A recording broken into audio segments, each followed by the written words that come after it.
സ്ത്രീക്ക് തുല്യത വേണമെന്ന് പറയുമ്പോൾ ചിലർ പ്രകോപിതരാകുന്നു. ഇങ്ങനെയാണ് നമ്മുടെ ഗോവിന്ദൻ മാസ്റ്റർ CPM സംസ്ഥാന സെക്രട്ടറി കാന്തപുരത്തെയും അതോടൊപ്പം തന്നെ ജിഫ്രി മുത്തക്കോയ തങ്ങൾക്കൊക്കെ നൽകിയൊരു പ്രതികരണം എന്ന് പറയുന്നത്.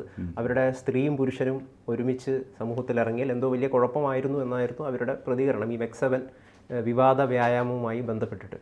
പക്ഷേ ഈ ഗോവിന്ദ മാസ്റ്റർക്ക് തിരിച്ചു വരുന്ന മറു ചോദ്യം എന്ന് പറയുന്നത്, ഒരു CPMൻ്റെ ഒരു മുഖ്യമന്ത്രിയെങ്കിലും വരട്ടെ, എന്നിട്ട് പോരെ നമുക്ക് സമത്വത്തെക്കുറിച്ച് സംസാരിച്ച പോരെ എന്നാണ് ചോദിക്കുന്നത്. അത് ശരിയല്ലേ? ശരിക്കും അതിനകത്ത് ഇപ്പം ഗോവിന്ദൻ മാഷിൻ്റെ പ്രസ്ഥാനം എന്ന് വെച്ചാൽ സ്ത്രീക്ക് തുല്യതയെക്കുറിച്ച് ഇങ്ങനെ സംസാരിക്കുമ്പോൾ ചിലർക്ക് അത് അതെ പ്രകോപിതരാകുമെന്ന് പറയുന്നത്. അതെനിക്ക് തോന്നുന്നത്, പിന്നെ അദ്ദേഹം പാർട്ടിയുടെ സെക്രട്ടറിയാണ്, ദീർഘകാല പരിചയമുണ്ട്, വളരെ സീനിയറാണ്. എനിക്ക് തോന്നുന്നു ഗോവിന്ദൻ മാഷ് അദ്ദേഹത്തിൻ്റെ സ്വന്തം അനുഭവത്തിൽ നിന്ന് പറഞ്ഞതാണ് വഴി. പാർട്ടി സെക്രട്ടറി എന്ന നിലയിൽ ഒരു പക്ഷേങ്കിൽ അദ്ദേഹം നല്ലൊരു താത്വികനൊക്കെ ആണല്ലോ. അദ്ദേഹം ചിലപ്പം വല്ല ഈ സ്ത്രീകളെയൊക്കെ നേതൃനിരയിലേക്ക് കൊണ്ടുവരാനുള്ള ശ്രമം നടത്തിയിട്ടുണ്ടാവാം. പക്ഷേ അത് പാർട്ടിക്കുള്ളിൽ പരാജയപ്പെട്ടത് ഈ പ്രകോപന സ്വഭാവം പാർട്ടിക്കുള്ളിൽ നിന്ന് കണ്ടതിൻ്റെ പേരിലും ആയിരിക്കാം.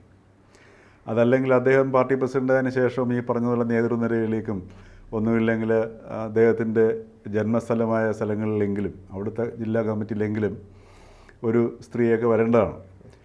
അപ്പോൾ എന്തുകൊണ്ടായിരിക്കും CPM ഈ സ്ത്രീകൾ കടന്നു വരുന്നതിന് ഇങ്ങനെ എതിർക്കുന്നത് എന്നുള്ളൊരു ചോദ്യം വരുന്നുണ്ട്.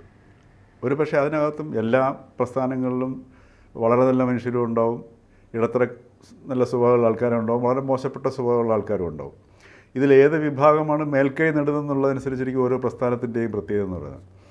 ചിലപ്പോൾ അതിനകത്ത് ഈ പ്രകോപിതരാകുന്ന മനുഷ്യർ ഒരു പക്ഷേങ്കിൽ CPMലേക്ക് സ്ത്രീകൾ കടന്നു വന്നു കഴിഞ്ഞാൽ അവരനുഭവിക്കേണ്ടി വരുന്ന ബുദ്ധിമുട്ടുകളെ നേരിട്ടറിയാവുന്നതുകൊണ്ട് സ്ത്രീകളോടുള്ള സ്നേഹം കൊണ്ട് അവരെ പാർട്ടിയിൽ നിന്ന് അകറ്റി നിർത്തുന്നതാണോ എന്ന് നമുക്കറിയാൻ പറ്റത്തില്ല. അപ്പോൾ അതുകൊണ്ട് ചില പാർട്ടിയിലെ ചില നേതാക്കന്മാരെ പക്ഷേ പ്രകോപിതരായെന്നിരിക്കാം. അപ്പോൾ അതായിരിക്കാം ഈ ചിലർക്ക് പ്രകോപനം ഉണ്ടാകുന്നതെന്ന് പറയുന്നതിനുള്ള കാരണമെന്ന് തോന്നുന്നു. സ്വാഭാവികമായിട്ടും ഇവിടെ കാന്തപുരത്തിൻ്റെ ഒക്കെ പ്രസ്ഥാനം എന്ന് പറഞ്ഞു കഴിഞ്ഞാൽ, കാരണം നമ്മുടെ സമൂഹത്തിൽ ഇപ്പോൾ കാന്തപുരമൊക്കെ അദ്ദേഹത്തിന് ചില സ്ഥാനങ്ങളുണ്ട്. പക്ഷേ അദ്ദേഹത്തിൻ്റെ വാക്കുകൾക്ക് ഈ പൊതുസമൂഹം കൊടുക്കേണ്ട ചില വിലയുണ്ട്. അപ്പോൾ അദ്ദേഹം നേരത്തെ വർഷങ്ങൾക്ക് മുമ്പ് പറയുകയുണ്ടായി, ഈ വിവാഹത്തിൻ്റെ ഇത് വന്ന സമയത്ത് ഒന്നിലധികം വിവാഹത്തിൻ്റെ വിഷയം സംബന്ധിച്ചിട്ട്. അപ്പോൾ അന്ന് തന്നെ അദ്ദേഹത്തിന് നല്ല പ്രായമുണ്ട്. അപ്പോൾ അദ്ദേഹം ഒന്ന് പറയുകയുണ്ടായി, ഈ ആർത്തവ സമയത്ത് ഞങ്ങൾ ആണുങ്ങൾ എന്ത് ചെയ്യുന്നുള്ളത്, ഈ രണ്ടാമത്തെ വിവാഹം അല്ല ഒന്നിലധികം വിവാഹം വേണം എന്നുള്ള അതിൻ്റെ ഒരു ലെജിറ്റിമസിയെക്കുറിച്ചുള്ള ചർച്ച വന്നപ്പോഴാണ് പറഞ്ഞത്. അപ്പോൾ അത്തരത്തിൽ ഈ വിഷയങ്ങളെ അല്ലെങ്കിൽ ഈ സമൂഹത്തിലെ സ്ത്രീകളെയും സ്ത്രീകളുടെ സാന്നിധ്യത്തെയും ഒക്കെ കാണുന്ന ഒരു നേതാവിൻ്റെ പക്കൽ നിന്ന് ഇത്തരത്തിലൊരു പ്രതികരണം വരുന്നത് സ്വാഭാവികമാണ്. അപ്പോൾ അത് ശരിയോ തെറ്റോ അല്ലെങ്കിൽ അദ്ദേഹത്തെ മറിച്ച് പിന്നെ ഉദ്ബോധിപ്പിച്ച് മാറ്റിക്കളയാം എന്നുള്ള സംഗതിയൊന്നും വന്നിട്ട് കാര്യമില്ല. മാത്രമല്ല അവരൊക്കെ വളരെയധികം സ്വാധീനമുള്ള പൊസിഷനിലിരിക്കുന്ന ആൾക്കാരുമാണ്. അപ്പോൾ ഇതിൻ്റെ ഒരു പ്രത്യാഘാതം എന്ന് പറയുന്നത്, നമ്മൾ ഈ പൊതുസമൂഹം ഇതിനെ കൊണ്ട് വളരെ വലുതായിട്ട് ഈ വിഷയത്തിലേക്ക് കൊണ്ടുവരുന്ന സമയത്ത് ഈ ശക്തികൾ അവിടെ വളരെ ശക്തമാകും. അവർ കൂടുതൽ മുസ്ലിം സ്ത്രീകളുടെ മേൽ കൂടുതൽ ഈ നിബന്ധനകളും വിലക്കുകളും നിരീക്ഷണങ്ങളും ഒക്കെ ഏർപ്പെടുത്താനുള്ള ശ്രമങ്ങൾ ആരംഭിക്കുകയും ചെയ്യും. അതായത് നമ്മൾ ഈ പ്രബുദ്ധ കേരളം എന്ന് മേനി നടിക്കുന്ന ഈ സമൂഹത്തിൽ നിന്ന് കാന്തപുരത്തിനും അതോടൊപ്പം തന്നെ ജിഫ്രിക്കുമൊക്കെ വലിയ രീതിയിലുള്ള ഈ നിലപാടുകൾക്ക് വലിയ രീതിയിലുള്ള പിന്തുണ കിട്ടുന്നുണ്ട്. അവർക്ക് അനുകൂലമായൊരു സാഹചര്യം ഉരുത്തിരിയുകയാണ് ചെയ്യുന്നത്. പ്രത്യക്ഷത്തിൽ നമ്മൾ അവരുടെ പ്രസ്താവന എതിർക്കുന്നു. അതൊരു സാമാന്യ യുക്തി നോക്കുമ്പോഴത്തേക്ക് ശരിയാണെന്ന് തോന്നുന്നു. പക്ഷേ എതിർക്കപ്പെടുന്ന സമയത്ത് എന്തുകൊണ്ടാണ് ഈ കാന്തപുരവും ജിഫ്രി തങ്ങളും ഒക്കെ ഇങ്ങനെ എതിർക്കാൻ കാരണം ഈ സമൂഹത്തിൻ്റെ തങ്ങളുടെ പിന്നെ കസ്റ്റഡിയിലുള്ള സമൂഹം അല്ലെങ്കിൽ സമുദായം അല്ലെങ്കിൽ സമാജം ഈ പുത്തൻ കാലഘട്ടത്തിൽ കൈവിട്ട് പോകുമെന്നുള്ള പേടി അവർക്കെല്ലാം ഉണ്ട്. ഈ മാറുന്ന ലോകത്തിൽ പണ്ടൊക്കെ എന്ന് വെച്ച് കഴിഞ്ഞാൽ വളരെ കമ്പാർട്ട്മെൻ്റലൈസ്ഡായിട്ട് പുറം ലോകവുമായിട്ട് ബന്ധമില്ലാതെ ആൾക്കാർ സൂക്ഷിക്കാമായിരുന്നു. ഇപ്പോൾ അത് പറ്റത്തില്ല. ഇപ്പോൾ മുസ്ലിം സ്ത്രീകൾ, ഇപ്പോൾ മലപ്പുറത്ത് തന്നെ എടുത്ത് നോക്കിയാൽ മുസ്ലിം സ്ത്രീകളൊക്കെ വളരെ എഡ്യൂക്കേറ്റഡായിട്ട് വിദ്യാഭ്യാസപരമായിട്ട് മുന്നിലേക്ക് വരുന്നു. പിന്നെ എല്ലാ രംഗങ്ങളിലേക്കും തൊഴിൽ നേടി പോകുന്നു. സമർത്ഥകളായിട്ടുള്ള സ്ത്രീകൾ വരുന്നു. അപ്പോൾ ഇങ്ങനെയുള്ളൊരു സാഹചര്യത്തിൽ സ്വാഭാവികമായിട്ടും ഇവരുടെ ഈ മത നേതാക്കന്മാരും മതസംഘടനാ നേതാക്കന്മാരും ഒക്കെ വളരെ ഭീതിയിലാണുണ്ട്. അവരുടെ നിയന്ത്രണം പോവും. പ്രസ്ഥാനത്തിൻ്റെ നിയന്ത്രണം പോകും എന്നുള്ളൊരു ഭീതിയുണ്ട്. അപ്പോൾ ആ ഭീതിയുടെ അടിസ്ഥാനത്തിലാണ് ഇവർ വീണ്ടും ഒരു ചട്ടക്കൂടിനകത്തേക്ക് ഈ ഇസ്ലാമിൻ്റെ പേരുപയോഗിച്ചുകൊണ്ട് തന്നെ പിടിച്ചു നിർത്താൻ ശ്രമിക്കുന്നത്. അപ്പോൾ അവർ സൗദിയെ പോലും നോക്കുന്നില്ല. അതെ, സൗദി അറേബ്യയിൽ പോലും വരുന്ന മാറ്റങ്ങളെ നമ്മൾ ഇവിടുത്തെ കേരളത്തിലെ മുസ്ലിം നേതാക്കൾക്ക് കാണാൻ കഴിയുന്നില്ല. നമ്മൾ വടക്കേ ഇന്ത്യയിലേക്ക് പോയി കഴിഞ്ഞാൽ അത്ര വലിയ പ്രശ്നങ്ങളൊന്നുമില്ല. അവിടെ നമ്മുടെ കേരളത്തിനേക്കാൾ എത്രയോ ഇരട്ടി മുസ്ലിംസ് താമസിക്കുന്ന സ്ഥലങ്ങളാണ്. അപ്പോൾ അവിടെയും ഈ മിംഗ്ലിങ്ങിനൊന്നും നമുക്ക് യാതൊരു പ്രശ്നം അവിടെ കാണുന്നില്ല. പല നഗരങ്ങളിൽ പോയി കഴിഞ്ഞാൽ നമുക്ക് കാണാൻ പറ്റത്തില്ല. സ്വാഭാവികമായിട്ടും ചില സ്ഥലങ്ങളിൽ പർദ്ദയിട്ട മുസ്ലിം സ്ത്രീകൾ വരുന്നുണ്ട്. സമൂഹത്തിനിടയ്ക്ക് അവർ മറ്റുള്ള സാധാരണ ജനങ്ങളിലൊക്കെ ഇടപഴകുകയും ഒക്കെ ചെയ്യുന്നുണ്ട് സാർ.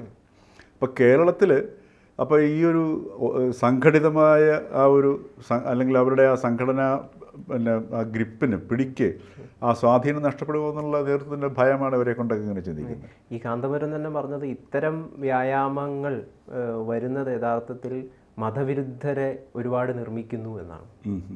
മതവിരുദ്ധർ കൂടുന്നു, മതവിരുദ്ധ പ്രചാരണത്തിൻ്റെ ഭാഗമായിട്ട് കാര്യങ്ങളൊക്കെ മാറിത്തീരും ഇങ്ങനെയുള്ള കുറേ സാധനങ്ങൾ വന്നു കഴിഞ്ഞാൽ അദ്ദേഹം പറയുന്നുണ്ട്.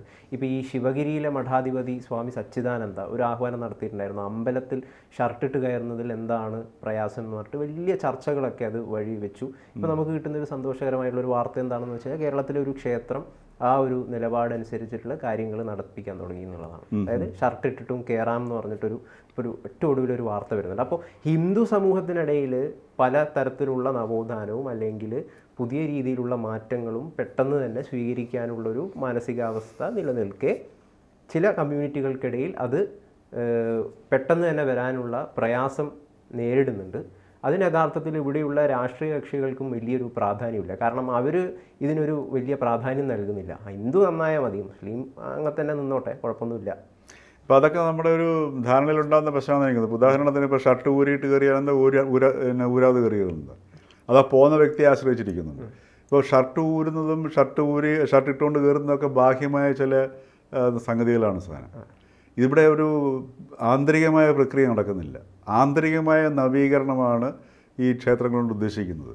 യഥാർത്ഥ ഒരു സത്യാന്വേഷിക്ക് ക്ഷേത്രത്തിൽ പോകേണ്ട കാര്യമൊന്നുമില്ല.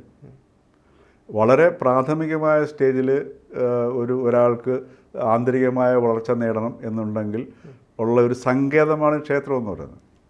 അപ്പോൾ അവിടെ ഉടുപ്പിട്ടുകൊണ്ട് കയറണോ, ചിലയിടത്ത് ചില ആചാരങ്ങളുണ്ടാവും, അനാചാരങ്ങളുണ്ടാവും. അനാചാരങ്ങളൊക്കെ എടുത്ത് മാറ്റേണ്ടതാണ്. ഏത് മതത്തിലാണെങ്കിലും മനുഷ്യനിലാണെങ്കിലും ഈ അനാചാരങ്ങൾ എടുത്ത് മാറ്റേണ്ടതാണ്. ഉദാഹരണത്തിന് ഇപ്പം നമ്മുടെ കേരളത്തിലെ മുസ്ലിങ്ങൾക്ക് എടുത്തു നോക്കുക. കേരളത്തിലെ മുസ്ലിങ്ങൾ ഈ പറഞ്ഞ മതത്തിൻ്റെ ഈ ചട്ടക്കൂടും പിടിയും എവരുടെയൊക്കെ ഈ നിബന്ധനകളും സ്ത്രീകളുമായിട്ട് വേദി പങ്കിടില്ല എന്നൊക്കെ പറയുമ്പോൾ പോലും ഇന്ത്യൻ കൾച്ചർ അവരെയും സ്വാധീനിക്കുന്നുണ്ട്. ഇപ്പോൾ നമ്മുടെ കേരളത്തിലെ കുടുംബ വ്യവസ്ഥ എടുത്ത് നോക്കുക. നല്ലൊരു ശതമാനം മുസ്ലിം കുടുംബങ്ങളും നമ്മുടെ മറ്റുള്ള എല്ലാ മതങ്ങളും പാലിച്ചു പോകുന്ന രീതിയിൽ അച്ഛൻ, അമ്മ, കുട്ടികൾ എന്നുള്ളൊരു കുടുംബ വ്യവസ്ഥയിലൂടെ നീങ്ങുന്ന ആൾക്കാരാണ്. മുസ്ലിം ഓരോ വിവാഹിതയാവുന്ന സ്ത്രീക്കും ഒരു കുടുംബം എന്നുള്ള ചിന്തയിലൂടെ കടന്നു പോകുന്നതാണ്. അപ്പോൾ ഇവിടെ ഒക്കെ നമ്മളിത് സ്വാധീനിക്കുന്നത് നമ്മുടെ ഇന്ത്യൻ കൾച്ചറിൻ്റെയാണ് സ്വാധീനിക്കുന്നത്, അല്ലേ? അപ്പോൾ ഇത് സ്വാഭാവികമായിട്ടും ഇതൊക്കെ ഈ മത അധ്യക്ഷന്മാരും മതത്തിൻ്റെ ഓരോ സംഘടനകളുടെ തലപ്പത്തിരിക്കുന്നവർക്കും അവരുടെ അധികാരം പോകാൻ പാടില്ല. ഈ അധികാരം എന്ന് പറയുന്ന സാധനത്തിൽ അവരുടെ വോട്ട് ബാങ്കിനേക്കാൾ ഉപരി അധികാരത്തിൽ ഇരിക്കുന്ന വ്യക്തികളുടെ ഒരു സൈക്കോളജിക്കൽ ഇഷ്യൂ ആണത്. കാര്യം തങ്ങളുടെ ഒരു അധികാരം ഇതുണ്ടെങ്കിൽ മാത്രമേ തങ്ങൾക്കൊരു പ്രസക്തിയുള്ളൂ എന്ന് തോന്നുന്ന വ്യക്തികളാണ് ഇങ്ങനെ അധികാരത്തിൽ പിടിച്ചിരിക്കുന്നത്. ഇല്ല, ഇതിനൊക്കെ ഉപരിയായിട്ട് എനിക്ക് തോന്നുന്നൊരു കാര്യം എന്ന് വെച്ച് കഴിഞ്ഞാൽ എന്തെങ്കിലും ഒരു പരിവർത്തനത്തെക്കുറിച്ച് സംസാരിക്കുകയാണെങ്കിൽ അതിന് ഉടനടി ഇസ്ലാമോഫോബിക്കാണ് നിങ്ങളെന്ന് പറയുന്ന ഒരു ഭയപ്പെടുത്തലുകളിലേക്ക് മാനസികമായിട്ട് ആളുകളെ പെടുത്തുന്നുണ്ട്. അതുകൊണ്ടൊന്നും മിണ്ടാതിരിക്കും എന്നാണ് അതേ പറഞ്ഞത്. മൊത്തത്തിലൂടെ ഒരു ഭീതി സൃഷ്ടിക്കുക എന്നുള്ളതാണ്. ഈ ഭീതി ഉള്ളതുകൊണ്ടാണ്. ഭീതി ഇല്ലാത്തവർക്ക് പറയാമല്ലോ. ഇപ്പോൾ ഇസ്ലാമോഫോബിയ അല്ല മറ്റെന്ത് സംഗതി പറഞ്ഞോട്ടെ. ഇപ്പോൾ ഒരു വ്യക്തിക്ക് ഇപ്പോൾ എൻ്റെ അഭിപ്രായം പറയുന്ന സമയത്ത് ഞാൻ എങ്ങനെ ബ്രാൻഡ് ചെയ്യുന്നു എന്നുള്ളത് എന്നെ ബാധിക്കുന്നില്ല എന്ന് എനിക്ക് ഉറപ്പുണ്ടെങ്കിൽ എൻ്റെ അഭിപ്രായം ശക്തമായിട്ട് പറയും. അപ്പോൾ ഇത്തരത്തിലുള്ള നമ്മളിങ്ങനെയുള്ള ചില ലേബലിങ്ങുകളെക്കുറിച്ചും ഇങ്ങനെയുള്ള ചില മാധ്യമങ്ങളിലൂടെ മാധ്യമ പ്രവർത്തകരും ചില ആക്ടിവിസ്റ്റുകളും പ്രചരിപ്പിക്കുന്നതിന് നമ്മൾ കേരളം വല്ലാണ്ട് വശംവദരായി പോകുന്നുണ്ട്. ഇതിപ്പോൾ നമ്മുടെ അഭിപ്രായങ്ങൾ ഏത് വേദിയിലാണെങ്കിലും തുറന്നു പറയുന്നതിന് നമുക്ക് ഭീതി തോന്നുന്നില്ല എന്നുണ്ടെങ്കിൽ ഒരു ഫോബിയയും നമുക്ക് പേടിക്കേണ്ട ആവശ്യമില്ല. ഇപ്പോൾ അതിപ്പം എന്തുകൊണ്ടാണ് CPM-ലേക്ക് സ്ത്രീകൾ വരാത്തത്? അവിടെയും ഈ അധികാരം തന്നെയാണ്. ഇരിക്കുന്ന സ്ഥലത്ത് നിന്ന് ഒരു വ്യക്തിക്ക് മാറിക്കഴിഞ്ഞാൽ തനിക്ക് വിലയില്ലാണ്ടായി പോകുമെന്ന് തോന്നുന്നു. ഇപ്പോൾ നിയമസഭയിൽ നിന്ന് ഇപ്പോൾ കഴിഞ്ഞ തവണ വലിയ ഭൂരിപക്ഷത്തിലാണ് നമ്മുടെ ശൈലജ ടീച്ചറൊക്കെ വിജയിച്ച് കയറിയത്. പക്ഷെ അവർക്കൊരു അംഗത്വം നൽകിയില്ല എന്ന് പറഞ്ഞുകൊണ്ടുള്ള വലിയ വിമർശനങ്ങളുണ്ടായിരുന്നു. ശരിയാണ് സംഗതി. ഇപ്പോൾ ശൈലജ ടീച്ചർ സത്യം പറഞ്ഞു കഴിഞ്ഞാൽ ഒരു CPM-ൻ്റെ ഒരു പ്രതിച്ഛായയ്ക്ക് പുറത്തേക്ക് വന്നൊരു വ്യക്തിയാണ് അദ്ദേഹം. അവർ മറ്റേ ആരോഗ്യവകുപ്പ് മന്ത്രിയായിരുന്ന സമയത്ത് അവരുള്ള ഒരു മാനുഷിക വശം വല്ലാണ്ട് പുറത്തേക്ക് വന്നു. ഒരുപക്ഷെ സ്ത്രൈണഭാവം വല്ലാണ്ട് പുറത്തേക്ക് വന്നു. പാർട്ടി വ്യക്തിത്വത്തെ മറികടന്നുകൊണ്ട് പുറത്തേക്ക് വന്നു. ഉദാഹരണത്തിന് അവർ വിഷയങ്ങൾ പഠിക്കാൻ തയ്യാറായി. അവരറിയാത്ത വിഷയങ്ങൾ ഇപ്പോൾ ഡോക്ടേഴ്സിൻ്റെ അടുത്താണെങ്കിലും ആരുടെ അടുത്താണെങ്കിലും ചോദിച്ച് കൃത്യമായി ഹോംവർക്ക് ചെയ്ത് പഠിച്ചിട്ടൊക്കെ ആയിരുന്നു പത്രസമ്മേളനങ്ങൾ അവർ വന്നിരുന്നത്. അതുപോലെ തന്നെ മറ്റുള്ളവരെ അഭിസംബോധന ഒരു പത്രസമ്മേളനത്തിൽ അവർ പറഞ്ഞ എനിക്കിപ്പോഴും ഓർമ്മയുണ്ട്. അന്ന് പ്രതിപക്ഷ നേതാവായിരുന്ന ശ്രീ ഉമ്മൻചാണ്ടി എന്തോ ഒരു ആവശ്യം ടീച്ചറുടെ അടുത്ത് വിളിച്ച് പറയുകയുണ്ടായി. അപ്പോൾ അതിന് അവർ ആ പറഞ്ഞ ടോൺ, അപ്പം ഉമ്മൻചാണ്ടിയെ സാറെന്ന് വിളിക്കേണ്ട ആവശ്യമൊന്നും ഇല്ലെങ്കിൽ അങ്ങനെ വിളിച്ചുകൊണ്ടും അല്ല ഞാൻ പറയുന്നത്. പക്ഷേ എങ്കിലും ഉമ്മൻചാണ്ടി സാർ എന്നെ വിളിച്ചിരുന്നു. അപ്പോൾ അവർ അദ്ദേഹത്തിനോട് ഞാനിങ്ങനെ പറയുകയുണ്ടായി. അപ്പോൾ അദ്ദേഹത്തിന് മനസ്സിലായി എന്നൊക്കെ പറയുമ്പോഴത്തേക്ക് അവിടെയൊക്കെ ഒരു CPM-ൻ്റെ പേഴ്സണാലിറ്റിക്ക് പുറത്തേക്ക് ടീച്ചർ വരികയായിരുന്നു ചെയ്തത്. അപ്പോൾ ആ ഒരു ഹ്യൂമൻ കോഡ്, ആ മാനുഷികമായ വശം പുറത്തേക്ക് എടുത്തതുകൊണ്ടാണ് സ്വാഭാവികമായിട്ടും പൊതുസമൂഹത്തിൽ ശൈലജ ടീച്ചർക്ക് ആ അംഗീകാരം ലഭിച്ചത്. അപ്പം അതേ സമയത്ത് മനസ്സിലാക്കേണ്ടത് ഒരു പാർട്ടി പ്രവർത്തക എന്ന നിലയിൽ ഇപ്പോഴും ആ ഒരു ചട്ടക്കൂടിനകത്ത് തന്നെ അവർ പെട്ടെന്ന് തന്നെ പിൻവാങ്ങി അതിനകത്ത് ഭദ്രമാവുകയും ചെയ്യും ടീച്ചർ. അപ്പം സ്ത്രൈണത, സ്ത്രീകൾ മുൻപന്തിയിൽ വരുന്നതിനെ കാന്തപുരോ ജിഫ്രിയോ മാത്രമല്ല വായിക്കുന്നത്, CPM-ഉം വായിക്കുന്നുണ്ട്. ഈ അധികാരത്തിനോട് താല്പര്യമുള്ള ആരെല്ലാം ഉണ്ടോ, കാരണം എനിക്ക് അധികാരമുണ്ടെങ്കിൽ എനിക്കൊരു പൂർണ്ണത വരികയുള്ളൂ എന്ന് തോന്നുന്ന മനഃശാസ്ത്രപരമായി ഈ ഒരു ബോധ്യം നയിക്കപ്പെടുന്നവരാണ് നമ്മൾ ഈ സ്ഥാനങ്ങളിലേക്ക് അള്ളിപ്പിടിച്ചിരിക്കുന്ന വ്യക്തികൾ മുഴുവൻ. അത് അവർ ഉള്ളിടത്തോളം കാലം സ്വാഭാവികമായിട്ട് അത് അഗ്രഷൻ കൂടിയാണ്. സ്വാഭാവികമായിട്ട് ഇപ്പോൾ കേരളത്തിൽ സ്ത്രീകൾ അഗ്രസീവായിട്ട് വരുന്നുണ്ട്. സ്വാഭാവികമായിട്ട് സ്ത്രീകളത്ര അഗ്രസീവല്ല. ഈവൻ അതർവൈസ് അവർ വളരെ ഈ പറഞ്ഞതുപോലെ അവർക്കൊരു വാക്വം ഫീലിംഗ് അവർക്കില്ല. അത് പ്രകൃതി അവർക്ക് നൽകിയിരിക്കുന്ന ഒരു സംഗതിയാണ്. ഇതില്ലെങ്കിലും ഞങ്ങളുടെ ശക്തി പോകുന്നില്ല എന്നവർക്ക് നല്ല ബോധ്യമുണ്ട്. അത് അവരറിയുന്നില്ല എന്നുള്ളത് മാത്രമേ ഉള്ളൂ. അപ്പോൾ അവരെ അതുകൊണ്ടാണ് ഇടയ്ക്കിടയ്ക്ക് ഇങ്ങനെ അവരെ ഓർമ്മിച്ചുകൊണ്ടിരിക്കുന്നത് സ്ത്രീ ശാക്തീകരണം ശാക്തീകരണം ശാക്തീകരണം എന്ന്. അതെല്ലാം ഈ അധികാരത്തിലിരിക്കുന്ന ഈ പുരുഷ ഭരണാധികാരികളും നേതൃത്വവും മാധ്യമപ്രവർത്തകരൊക്കെ ഉണ്ടാക്കി വയ്ക്കുന്ന സ്ത്രീ ശാക്തീകരണം. കാരണം ശക്തിയുള്ള വ്യക്തിയെ ശാക്തീകരിക്കേണ്ട ആവശ്യമില്ലല്ലോ. അപ്പോൾ പരോക്ഷമായിട്ട് പറയുകയാണ് സ്ത്രീക്ക് ശക്തിയില്ല എന്നുള്ളത്. അത് ഏറ്റവും കൂടുതൽ സ്ത്രീ ശാക്തീകരണം ഉപയോഗിക്കുന്നത് CPM-ആണ്. മനസ്സിലായി? അപ്പോൾ അതിൻ്റെ പിന്നിലൊക്കെ പ്രവർത്തിക്കുന്ന ഈ മനഃശാസ്ത്രം ഇത് തന്നെയാണ്. അത് സ്ത്രീകളെ വീണ്ടും വീണ്ടും കബളിപ്പിച്ചുകൊണ്ടിരിക്കുകയാണ്. എന്തായാലും ഇത്തരം മതരാഷ്ട്രത്തിന് ആക്കം നൽകുന്ന മനഃശാസ്ത്രങ്ങളൊക്കെ ഇല്ലാതാവട്ടെ, ജനാധിപത്യവാദികളായിട്ട് എല്ലാവരും തീരട്ടെ. എപ്പോഴും തന്നെയല്ലേ നല്ലത്. കൂടുതൽ വാർത്തകളും വിശേഷങ്ങളും നിങ്ങളിലേക്ക് എത്താൻ ABC മലയാളം സബ്സ്ക്രൈബ് ചെയ്യുക, ബെൽ ബട്ടണും അമർത്തുക.